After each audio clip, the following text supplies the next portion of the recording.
we don't lack for information, we lack for implementation. And so many people, they fear teaching the same thing again and again. And I said, teaching the same thing isn't the problem. It's helping people implement what you are teaching. Welcome to Courage to be Visible, the podcast for heart-centered entrepreneurs who are done hiding in the shadows and ready to step into the spotlight. I'm your host, Andrea Stenberg. I'm a video marketing strategist and a big believer that showing up as your true self is your marketing superpower. I am so excited today to have Erik K. Johnson with us.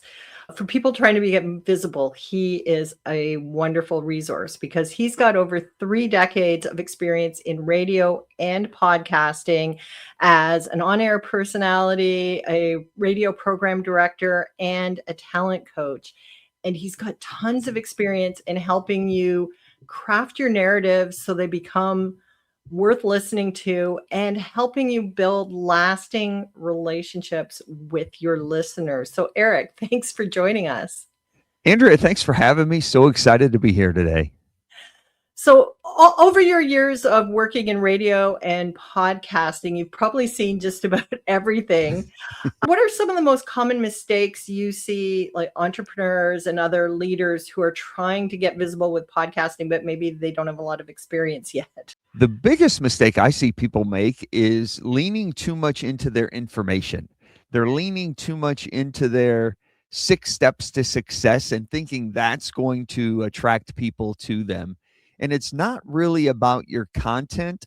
It's about the context. It's about the context that you wrap around your content that will attract people to you. Sure, people are going to come into your world for your 6 steps to success and learn your process and your magic. But once they learn it, what will keep them coming back again and again? And that's you. They come for your content, but they stay and they come back for you again and again. So when you're really trying to build your authority, especially when you're using podcasting, step into your authority and really embrace the journey that made you who you are today. Because true magnetic leaders don't just share what they do or how they do it. They share the story that makes others believe it's possible for them too. I love that. But I mean, there's kind of a balance between going back to birth and telling your whole entire journey Yes. and telling the important bits. So how do people figure that out? Well, you want to tell stories that make people connect to you. So if you think of other influencers that you follow, maybe like Russell Brunson's a great example. Russell Brunson often tells the story of how he grew up loving wrestling, how the first thing he sold was his plans on how to make a potato gun, how he collected direct mail pieces when he was a kid. When other kids were collecting postcards or baseball cards, he was collecting direct mail pieces and learning all about that. How he wrestled in college. He met his future wife in college. She supported him while he was wrestling. How they're Mormon. They have a slew of kids. They live in Idaho.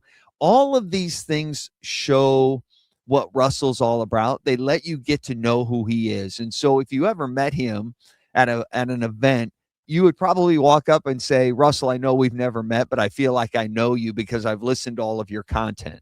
That's the kind of thing you want to share with your audience so they get to know you. There's a difference between personal information and private information. Russell's not sharing the names of his kids or where they go to school or how you can find them. He's not giving you his address so you can show up at his house someday. But what he is telling you the story that made him who he is today, how collecting all of those direct mail pieces when he was a kid helped him build the funnels that he builds today with ClickFunnels, how being a wrestler and having that competitive nature helped craft his business today.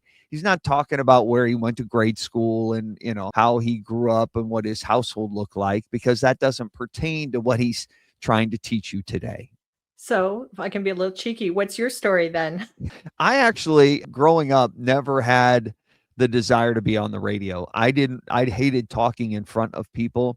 I actually wanted to be an architect. I started down that path when I was probably 12 years old. I started taking drafting classes in middle school, learning how to be a draftsman. I really loved engineering and architecture and wanted to go into one of the two. And so when I got to high school, and started looking at colleges, I thought I'm either going to go to Iowa State University, play hockey for them and on their club program and study engineering because it's a great engineering school, or I was going to the University of Nebraska. I was going to be on their bowling team and study architecture.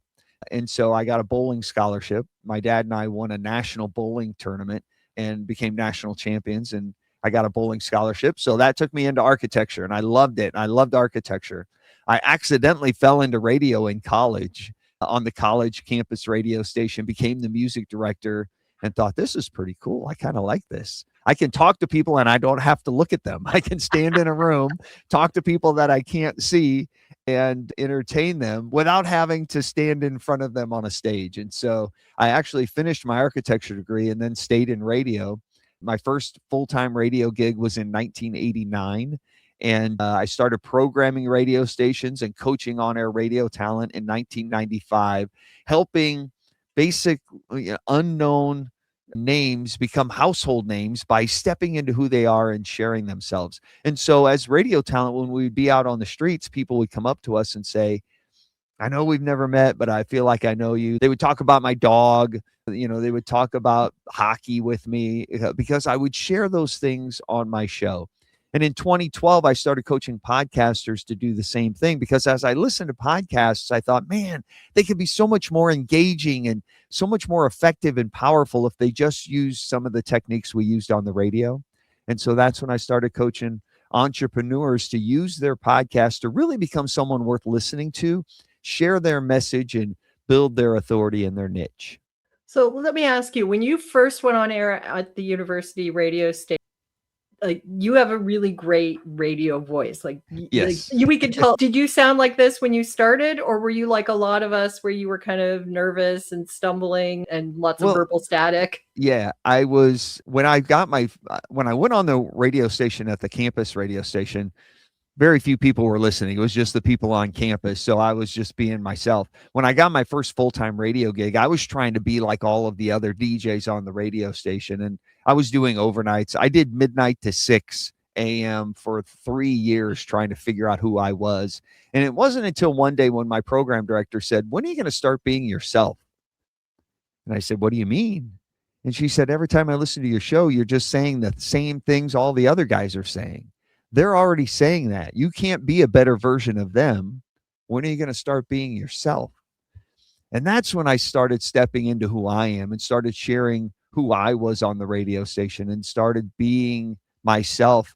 And that's when my stars started to rise. And that's when I moved out of overnights into nights and eventually became the afternoon drive host and eventually became the most listened to host on the radio in the entire state. And I wasn't even doing morning drive. Most of the time, the morning show is the most listened to radio show. But being in the afternoon, because I had connected so powerfully with my audience, I became the most listened to show in the state. And I didn't always have a great radio voice. You can kind of train your voice. If you've ever done theater, if you've ever done speaking, you have a head voice and a chest voice. And it's just a matter of dropping down and speaking in your chest voice as much as you can to be that powerful, influential voice, whether you're on a podcast or on a radio station or on a summit or on stage. I think that was great advice that you got about being more yourself. And I know that can be challenging. When I first started going on podcasts or doing videos, I used to and it wasn't conscious, but I would put on this fake Andrea voice and kind of be who I thought I was supposed to be rather than being kind of, the wacky and ordinary self that I am. And I think you probably know better than I do, but isn't that kind of a problem that people kind of try to be who they think they're supposed to be rather than who they are? That's the biggest challenge. We all think we need to be who we're supposed to be. And when we try to be who we're supposed to be, we don't come across as authentic. And people can't put their finger on it when they're listening to you. They just know something's off. People don't trust perfection. And when you try to be that perfect, proper self you're supposed to be, people know that you're just trying to fake it. And when you're up there and you're authentic and you're yourself, a lot of people fear they're going to be disliked. We all want to be disliked. It's a natural human trait. We want to be liked. And the fact of the matter is, when you're on stage, if people don't connect with you and they don't like you, they're not going to come back anyway. They're not going to be your ideal client. They're not going to buy what you have to offer. So why worry about them? Sure, there's going to be a couple trolls out there. Like, I don't even read my reviews on my podcast because those people aren't going to be my clients anyway. I'm here to super serve the people that want to step into their authority and be that go to expert in their niche, and they love what I have to say. Those are the people that I want to attract. If you ride the fence and you try to please everyone, you're going to please no one. Because if I said, take a listen to my show and rate my show on a 1 to 5 scale, 1, you hate it, 5, you love it. If everybody rates me a 3, I'm dead in the water, because 3 means, I could take it or leave it. Yeah, it's okay. I mean, I might listen to it if there's nothing else to listen to, but nobody goes out to buy average. Like, man, I can't wait to buy the most average car available. Like, you don't want to be average. If you get some people to rate you a 5 and some people to rate you a 1, that's okay, because the 5s are going to love everything you do and the 1s aren't coming back anyway. So just super serve the 5s, be yourself, attract the people that love what you do and who you are. That's perfect advice. I love that. So if we got somebody listening who either they've never been on a podcast or they haven't been on very many, but they've got a podcast interview coming up, what are some advice you would give to like brand new podcast guests? Be prepared going in and be kind of like a politician and control the conversation. So you want a couple stories to share, and you need to figure out how to weave those stories in. Again, people don't want your information. They want to be entertained. The only reason people listen to audio is for companionship. They don't want to do whatever it is they're doing by themselves, so they have you on. They don't want to drive by themselves, so they're listening to audio. They don't want to go on a run by themselves, so they have their earbuds in. They don't want to exercise alone, so they're listening to you. You're their companion. So tell stories. If you were having coffee with your best friend, you wouldn't sit down and just start teaching them how to build a funnel. You would tell them stories and you would engage and you would have fun. So when you go on a podcast, have a couple stories that you can tell. Talk about where you were, the transformation you went through, and where you are today, or how you've helped clients, where they were, the transformation you helped them experience, and where they are today. And when you can tell those experiences and tell those stories, that's when you start connecting with people. You know, Dr. Paul came to me. He's a dentist. Now he only practices 1 day a week because he helps other dentists implement his business system into their practice so they can work less and make more. And when he came to me, he said, my podcast isn't doing anything to grow my business. So I listened to his show and I said, Paul, you are great at what you do. You know your stuff. The problem is all you talk about is your stuff. I don't know anything about you. By the end of the show, I didn't know anything more about you than I did when the show started. And he said, yeah, my former coach told me that people don't want all that small talk and chit chat. Get to the meat. And I go, well, once I listen to one episode, I don't listen to any more episodes because I already got the meat. Like, I'm here for you. And so we started sharing his story and his journey and how he got into dentistry and his kids and his wife and how he works less so he can go to the lake. And all of these dentists started thinking, that's what I want. Like, I got into dentistry so I could have more time and run my own business, not work 6 days a week. Suddenly he's doubled his revenue, his annual revenue, and his annual revenue is not small. I mean, he's nearing $1 million in annual revenue right now outside of his dental practice. This is just in his coaching practice. He had to double his rates. He was getting 1 to 2 strategy calls a month in his coaching practice. He's now getting 4 a week. And he doubled his rates so people would stop saying yes, so he could stop taking on clients. He's got 2 other coaches that work for him. They're half of what he charges. And people come and they say, I want to work with you. And they go, he says, why don't you work with one of these other 2 guys? They're less. And they go, no, I want you. And they want him because they know him. They listen to the show. They connect with him. And that's what sharing yourself can do for you, is when you share your authority, you share your story, people get to know, like, and trust you. So when they show up to a strategy call, they're not saying, should I work with you? They're saying, how do I work with you? Because they've already built rapport. They've already self-qualified themselves. They're ready to go. They just need the solution. And that's when you go on a podcast, whether it's your own or somebody else's, Have some stories to tell. Let people get to know who you are, what you're all about, what your opinion is, what your perspective is. That way you build the rapport and they get to decide whether or not they like you and whether or not they want to do business with you. Now, I know I've talked to a lot of people who have done a lot of podcast interviews, and they're like, I get listeners, people listen, but how does that convert into clients? Is there some trick when you're a guest on somebody else's podcast to get the listeners to somehow connect with you? Because like you said, they've got their earbuds in, they're running, they're doing errands, they're commuting to work. What's the trick for building that connection enough that people will come into your world? So many people, they get on a podcast and they promote my workshops coming up or listen to my podcast or buy my book, and then they never have any way to reconnect with that audience again. I always recommend to podcast guests, when you're going on another show, get the audience on your email list, because once they're on your email list, then you can go and invite them to the webinar or the workshop or the talk, or invite them to listen to your podcast or buy your book. But if you just say, come listen to my podcast, and they come and listen to the show, but they don't subscribe, they're gone and you can never connect with them again until you go find them in another room. When you get them on your email list, now you can market to them and you can invite them. You can build the audience with them. I send an email to my list every day because I provide them valuable content and I use it to build my relationship. Not because I think they're going to buy today, but because I want to build the relationship so that when they're ready to buy, I'm the one they think of. So when you're on another show, get people to your email list by building the rapport through your stories. Offer them a great lead magnet, and a lead magnet should be short, quick, easy to consume, and solve one specific problem. It shouldn't be a book that it's going to take me 4 months to read, or worse yet, it goes in my folder and I'm going to get to it eventually and I never read it. Like, make it something quick and easy to consume that gets them to take that first step with you so that they want to continue to engage. But that's the most important thing to do when you're on a podcast, when you're on any stage, really. So, and then of course, obviously make sure the stories you're telling somehow naturally lead to whatever this lead magnet is. Right. Because when in your stories, you want your audience to say that you want your audience to see themselves in the story. Like, oh, that's what I want. That's what I want to do.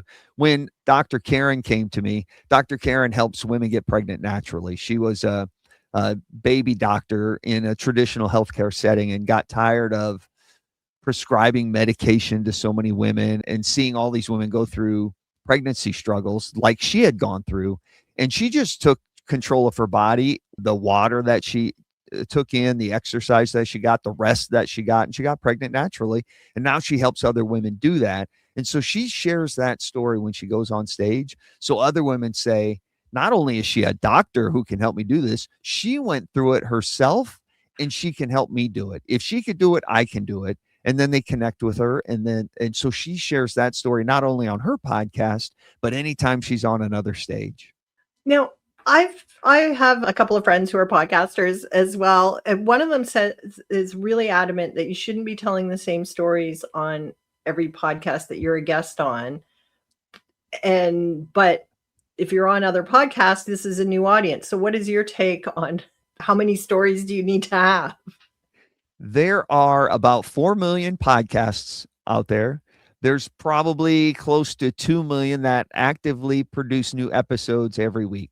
So if you think somebody heard your story on one podcast and they're going to hear it on some other podcast, that is highly unlikely. Unless you're getting on the big podcasts, unless you're on like with Pat Flynn or Alex Hormozy or something like that. And they don't interview a lot of people anyway. A lot of the big time shows aren't interviewing people of our caliber. So the fact or the chance that they're going to hear the story on another podcast is highly unlikely.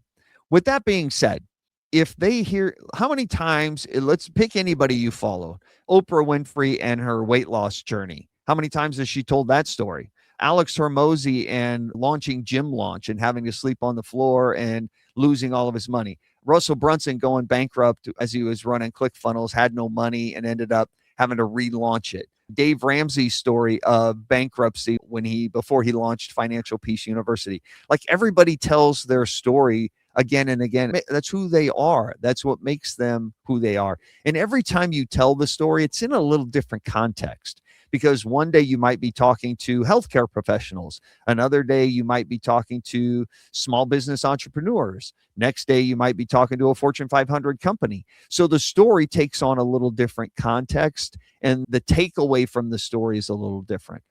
Don't be that your story is who you are. You'll need to tell it again and again. Now, I don't want you to have one story and tell that every time. I want you to have 5 or 6 stories of how you've transformed and how you've helped others transform, and that will help you get where you want to go. I think that's a great advice. And then also, it's easier to remember 5 or 6 stories than if you have 50 stories. Yeah. And if you sit down and you just think about, all right, what were the big milestones? Like in my process, I have 6 steps that take you from being best kept secret to sought after authority. And that is develop your purpose, develop your persona, then your parables. Those are the stories that you tell. Then your personality, the platforms that you're sharing it on, and your positioning that makes you a category of one. So I walk you through those 6 steps. So I try to have a story for each of the steps as I'm walking people through the process of here's how positioning sets you apart from everybody else. And so sometimes they're my stories, sometimes they're stories of others. Like when it comes to positioning and being a category of one, I often tell the story of Oprah Winfrey. When she was first on national syndicated television, she was competing against Sally Jesse Raphael and Geraldo Rivera and Phil Donahue, and she was trying to be the best of the daytime talk show hosts. And she was doing pretty good, holding her own. And then one day in 1995, she decided, you know what? I'm tired of doing this tabloid trash TV. I want to do my show. So then she started talking about relationships and her best friend, Gail. She started talking about the books that she loved to read. She started talking about her weight loss journey. She started interviewing people about heart health and exercise. And that's when she separated herself from everybody else. And instead of competing, she positioned herself as a category of one. So much so that the show stopped being the Oprah Winfrey Show and just became Oprah.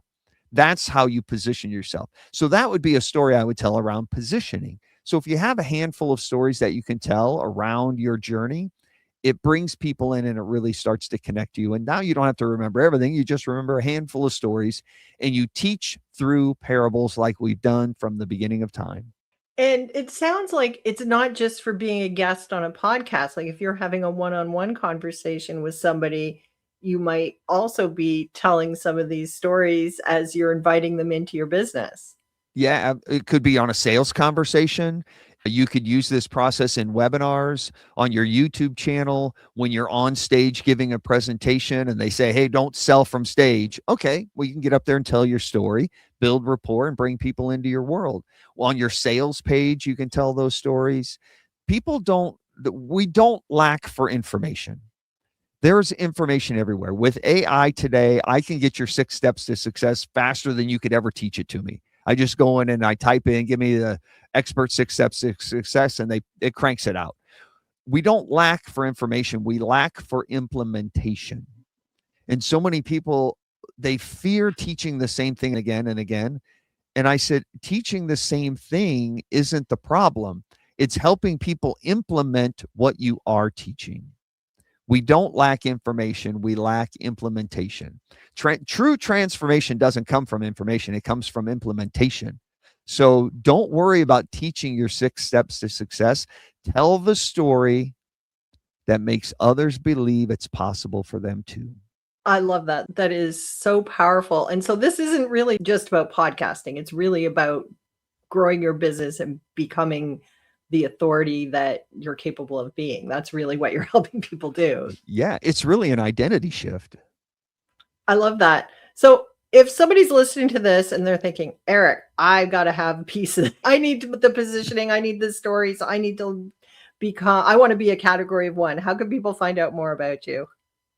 Well, I've created a really quick 4-video mini course. And when I say mini, it's really mini. Like each of the 4 videos are about 4 minutes long. It'll take you 15 minutes to get through the whole thing.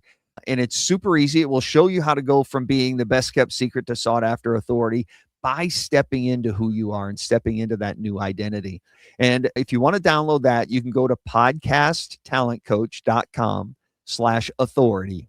It's podcasttalentcoach.com/authority.